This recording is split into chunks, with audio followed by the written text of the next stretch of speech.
everyone, welcome back. I'm Leandra the TBR0 and I have a very unique weekend vlog planned. I'm participating in the Amazing Readathon. It's hosted by Bree over at 4 Paws in a Book. It is a month-long readathon that has various prompts allowing us to virtually travel across the world. With every new leg, we have a new prompt and there is no telling when Bree's going to drop the next prompt, meaning that we need to read as fast as we can. I've really enjoyed the camaraderie within the team that I'm a part of. Each team is associated with a certain color, so I'm a part of the red team, and the captains for that team include Crystal over at Bond Book Reviews, Becca from Cosplay and Books, and Shay from Shay Geeks Out. They have been so supportive and really rallying the troops in the best way possible. With that said, the reason why this weekend is super unique is because it is face-off weekend. That means we have 48 hours to fulfill as many prompts as we can, and these prompts are associated with the European Union.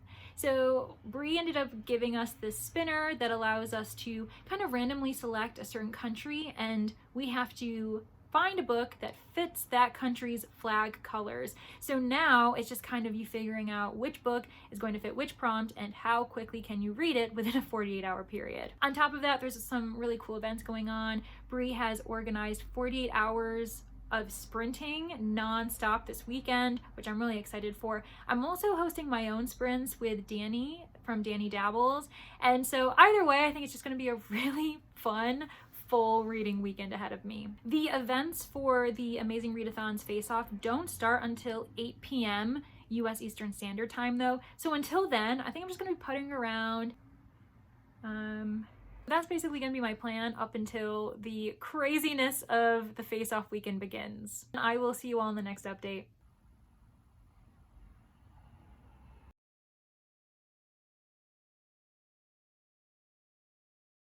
Good morning, it is Saturday and I have already finished the first book for the Amazing Readathon Face-Off weekend. I ended up spinning the wheel of various EU countries yesterday and the spinner ended up landing on Sweden. So because Sweden's flag is blue and yellow, I had to find a cover that matched that color scheme. It could have other colors on it, and it also didn't have to be predominantly those two colors, it just had to have a little smidge of it. And so I perused my shelves, naturally finding myself in my middle grade section because those are my shortest books, and I'm trying to read as many books as I can this weekend, which probably won't be very many, but we're gonna see how it goes. And I found myself gravitating towards Ellen Raskin's The Tattooed Potato and Other Clues. This was published back in 1975. The reason why I have it on my shelves is because Ellen Raskin is pretty much the reason why I'm such a big mystery reader as an adult. She published The Westing Game, which ended up winning the Newbery Award. She wrote predominantly in like the 70s, I think. This was published in 1975.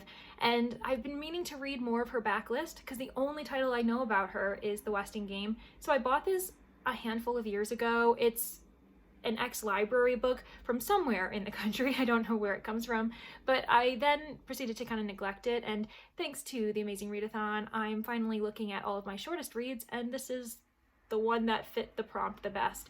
So with The Tattooed Potato and Other Clues, it's very much a middle grade that echoes Sherlock Holmes. We've got two characters who pretty much role play throughout the entire book, trying to solve these little mini mysteries while an overarching mystery is happening.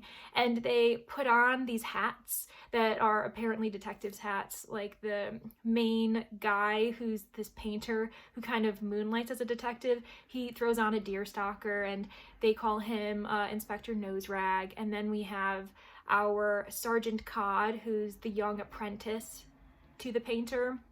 I'm kind of getting ahead of myself.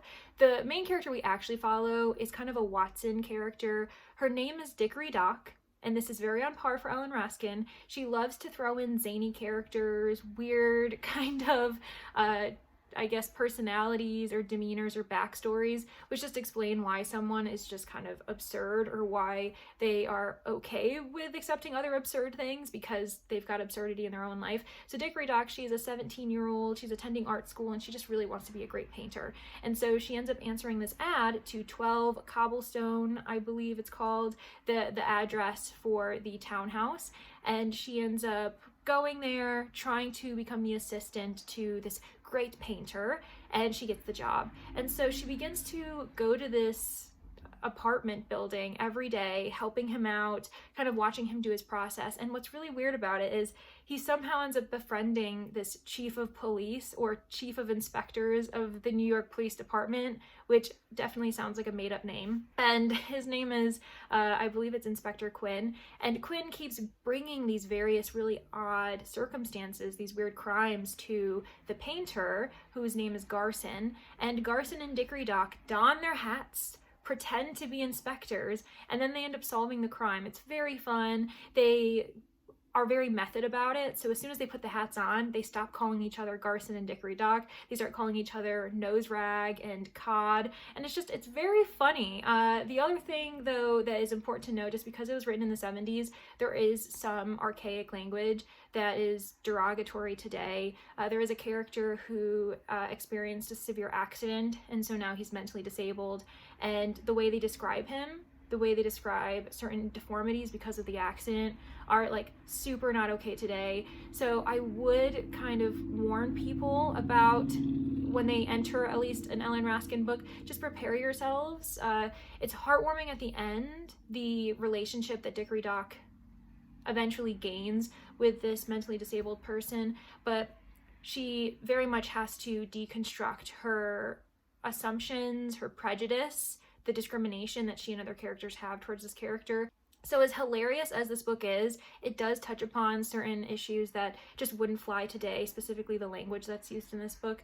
So I have mixed feelings, because I really do love how humorous and clever Ellen Raskin is, but I reread The Westing Game a few years ago, and I also kind of noticed that there was a few kind of off-colored comments, honestly way more tame than in this one, but I was like, oh, you know what, that's really too bad, especially, and it's not even especially, we don't want to see it anywhere, but when I'm thinking of young readers, middle grade readers who are reading this, I don't really feel good about recommending it to young readers unless the adult read it first and then can prepare themselves to really, again, kind of unpack all of these issues that are going on in this book that aren't really addressed properly. There's also a bit of fat phobia in this book as well. One of the characters, who is, this evil person, he happens to also be obese, and so that character trait, that description of his body, goes on throughout as if it adds to the fact of why we shouldn't like him. And I'm kind of getting annoyed that this month is something I've been seeing that as a trend for books I'm picking up. The last book I saw that in was The Frangipani Tree Mystery by Ovidia Yu. I also read that last weekend, so if you're interested in seeing my thoughts on that, the link is below. But I'm really kind of wondering why that's becoming a trend in the books I'm picking up. So right now the jury's out about what I'm going to rate this book as. I am tempted to give it 4 stars because I really did enjoy it. I found the mysteries really clever. This is a great homage to Sherlock Holmes and Watson. The one thing I'll say is it might be lost upon children readers, because I don't think any of them are really reading Sherlock Holmes and Watson. At least I wasn't as a kid.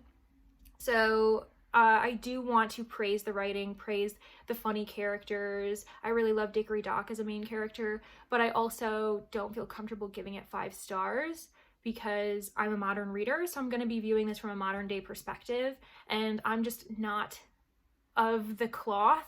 What does that mean? I'm not in the camp of those who believe that we can say, oh, well, it was of the time. It's like, I don't really care if it's of the time. I'm not of the time, so I can rate this how I feel, and I don't feel comfortable giving any books 5 stars that have really disconcerting topics, issues, or problematic material in them. I actually think I'm being really generous in even offering the opportunity to give a book 4 stars when it has problematic material in it. Okay, so the next spin that I had ended up landing on, drumroll please, Finland. Which honestly is a really easy prompt to do because it's such a simple flag. It's white and blue, and so most books have a little bit of white and a little bit of blue in them. And so at the moment, I think I'm going to start this book, and I'm going to go grab it. Samuel Beckett's Waiting for Godot. I am honestly reading apparently a hodgepodge of books this weekend. It's super short, it's a play, and it's actually perfect timing because tomorrow a lot of my reading time is going to be eaten up by the fact that I'm going to a production of Much Ado About Nothing with a Friend. I'm really excited. It's going to be performed at this college that's nearby, about a half an hour away. And so my friend and I are going to go to the Sunday matinee. And Much Ado About Nothing has become one of my favorite Shakespearean plays. I'm not really a huge fan of Shakespeare in general, but I took a Shakespeare course last fall. No, I didn't. I took it last spring, and I really enjoyed it. It was really fascinating, and I had never read Much Ado About Nothing before. I'd never seen it before, and then I realized how fun it is. I highly recommend you check out the David Tennant version. It's on YouTube, and it's basically Much Ado About Nothing but set in the 80s, and the production that I'm going to go see tomorrow seems to be a reenactment of that particular production, so I can't wait because I think that's the best version of Much Ado About Nothing that I've seen, and I'm not an expert, but yeah, I highly recommend it. Actually, I might link it below, so check it out if you want. Anyway, I will not be reading something as fun. This is probably going to end up being depressing, but from what I can tell or what I know about Waiting for Godot, it's actually very existentialist and kind of depressing. I only know some of the themes. I admittedly have been spoiled by the ending, but when we're talking about classics, I don't care if I get spoiled because it's like this thing has, you know, existed for how long, it's been talked about like by so many people in the world that I don't really feel any which way if I kind of know how a book is going to end. And so I'm pretty sure I know how this play is going to end, but I'm excited to be able to say by the end of this vlog that I have read this play. Until the next update. It is Saturday evening and the Amazing Readathon face-off weekend is going strong. The 48 hours of reading sprints has been really fun to watch. For most of it, I've been able to periodically kind of jump in the comments, support the various captains on their channels. The only time I didn't do that was like in the middle of the night for me on Friday night. It's been really fun, especially because so many people are so active and they're just like throwing out the various flags they got and the different picks they had. I feel like I've been pretty lucky so far up until my most recent roll, but I'll let you all know which flag I got. So for my second spin, I ended up getting Finland, which is probably one of the easiest flags that I can think of off the top of my head, blue and white. So as I had mentioned before, I chose Waiting for Godot. I just finished it, and like this would be such an interesting play to watch. I very much can understand why it's become kind of a modern classic because it was published in 1952 in French originally, and then 2 years later translated to English. Even though this is an Irish playwright, he's probably a really fascinating person if you think about his biography. But the reason why I say it would be really interesting to watch is because mainly, for the most part, it's only two people on stage, and these two men have to continue their conversation nonstop. And I just can't imagine what it must feel like as the actor to prepare for that kind of role. What has been really interesting, and I mentioned this in the sprints that I was hosting. On that note, thank you so much, Danny from Danny Dabbles, for joining me during my reading sprints, and thank you for anyone who was in the comments. I really appreciate it. I know that there were like so many other reading sprints happening, including the Amazing Readathon, and so those of you who were able to pop in for a little bit or enjoy the sprints the entire time, I really appreciate it. Like, you are all so great, and I can't wait to the next time that we can kind of like chat like the way we did. Was that like some of the stage directions make sense. It's to like initiate the actor knowing how they're supposed to react, what kind of demeanor they have, like how high or low their voice is, you know, dramatic, that kind of thing. But some of the some of the stage directions are clearly just for the entertainment of us who happen to read it. And I don't know if that was on purpose or not. Like there's this one where one character tells the other, use your intelligence. And genuinely in the stage directions in brackets, it says, he uses his intelligence. What does that even mean? Like, what kind of stage direction is that? So it is very humorous. It's very absurdist. I can totally see people who like playwrights like Edward Albee or Sam Shepard would really be into Samuel Beckett. This was my first experience with him, and I will say that I don't regret reading it. I really enjoyed it. I found it really fascinating. With that said, there were also times where I found it really repetitive to read it because it's so monotonous in the way they're speaking, and they're finding themselves like reliving certain like activities every single day as they're waiting for Godot. Obviously, I knew what the ending was going to be like because of how often this play is mentioned elsewhere in like pop culture and other literature.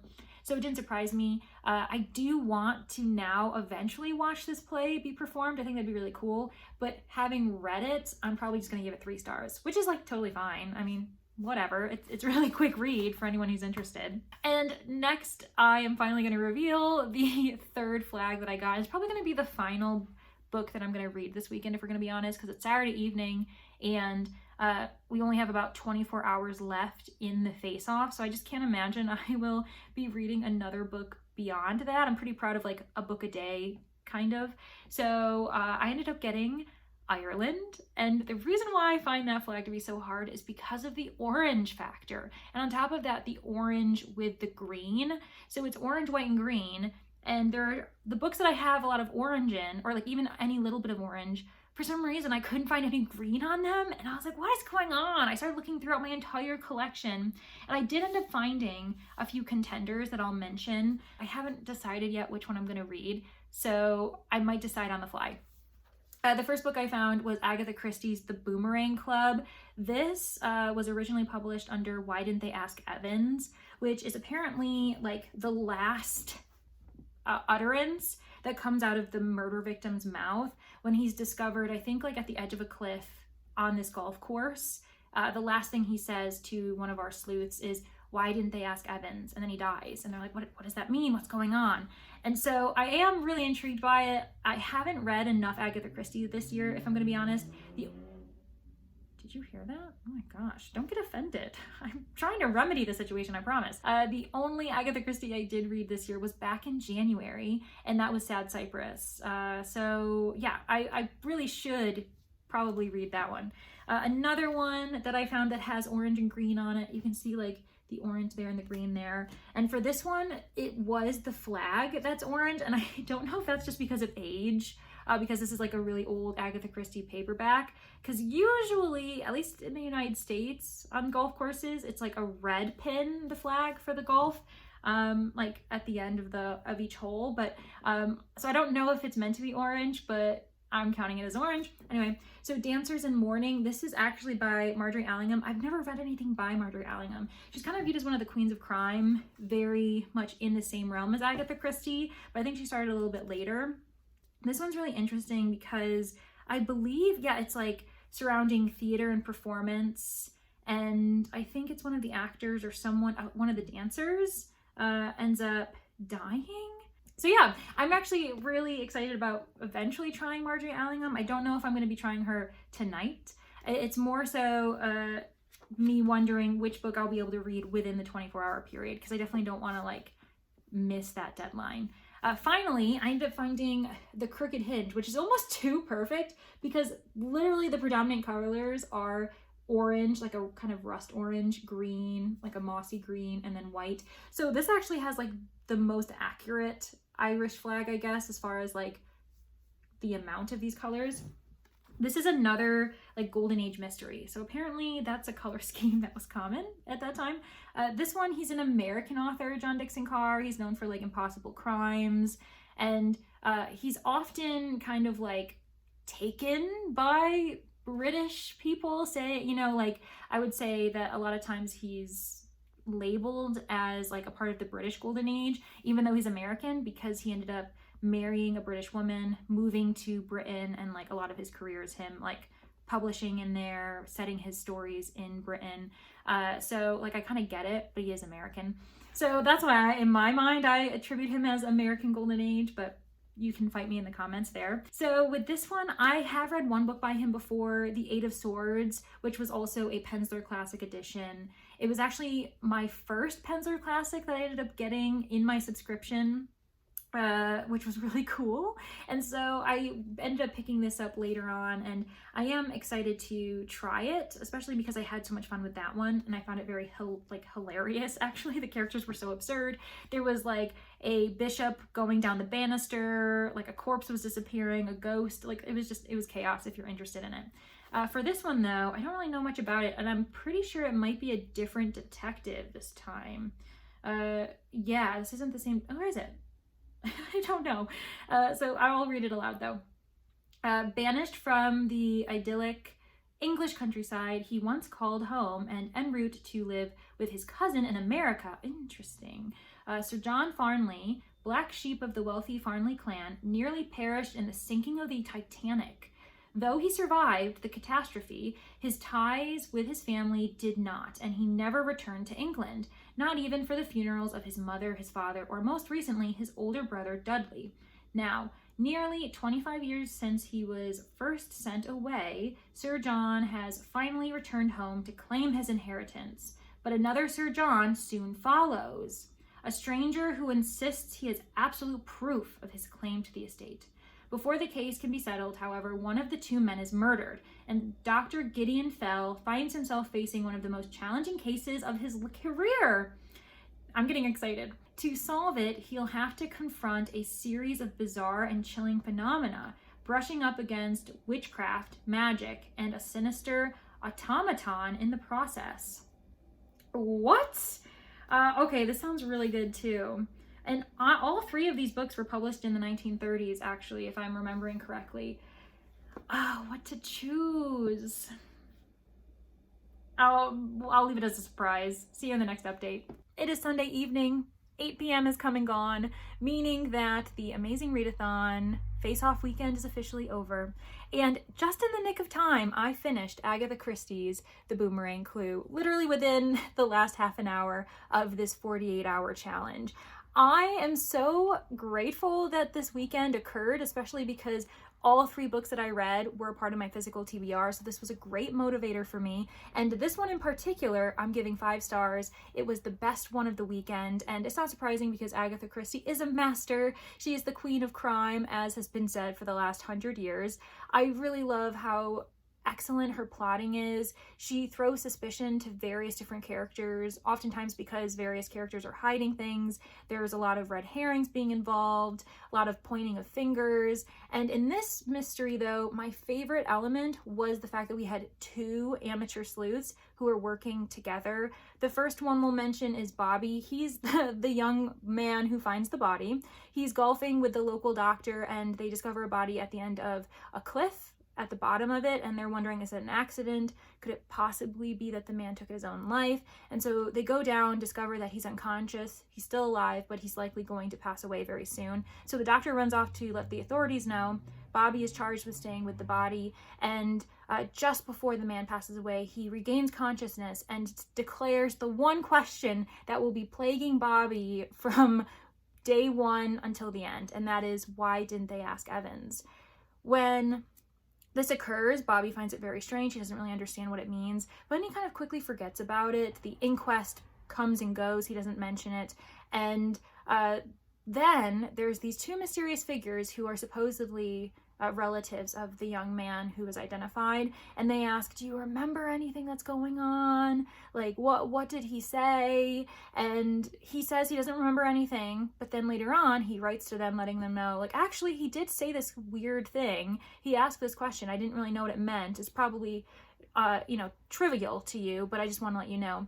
And after he sends that letter, strange things start to happen to him, and it seems very clear that he's the next person that is on someone's hit list. He ends up confiding in his friend, Lady Frances, and Frankie and Bobby end up kind of finding themselves in this whirlwind mystery, trying to solve a crime before the next crime happens, and that crime being Bobby's death. It's really awesome. They're both really fun young sleuths. They're very witty, and I especially loved Frankie's kind of sharp wit and her kind of obscure love of being in like kind of grim circumstances. She finds it very thrilling. And obviously it's because, the way she grew up as a lady, she probably didn't expect to be involved in any of these types of things. So I really liked the chemistry between the two of them. And as I said before, it reminded me a lot of, or did I mention it? I don't know, I'm mentioning it now. It reminded me a lot of Tommy and Tuppence, who are the two predominantly known young sleuths that Agatha Christie also wrote quite a few books for. So I highly recommend it if you're someone who is interested in adventure and wants a bit younger sleuths as the kind of predominant protagonists. Okay, that is the close of the weekend's events, meaning it's the close of my vlog. I'm really happy with how it turned out, starting off with, what did I start off with? Oh my gosh, I feel like this weekend went by so fast. So I ended up starting off with The Tattooed Potato and Other Clues by Ellen Raskin, and that was published during the 1970s. Then we went 20 years earlier to the 1950s, and I read a play, The Waiting for Godot by Samuel Beckett. And then we went 20 years earlier still to Agatha Christie's The Boomerang Clue. I didn't intend for that to happen, but I find it very satisfying going from 1970s to 1950s to 1930s. And honestly, going from 4 stars to 3 stars to finally finding a 5-star at the end of the weekend, totally worth it. It was awesome. Thank you so much, Bree from 4 Paws in a Book, for hosting this genuinely amazing readathon.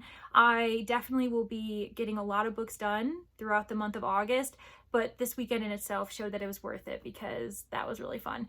Anywho, I'm sure that eventually we'll hear the results of which team ends up winning. I will continue to rep for the red team. Don't forget to like, subscribe, comment. If you're a part of the Amazing Readathon, what team are you repping? How many books did you read this weekend? And yeah, like, what are your goals for the rest of the month of August? I'll see you guys in the next one. Bye!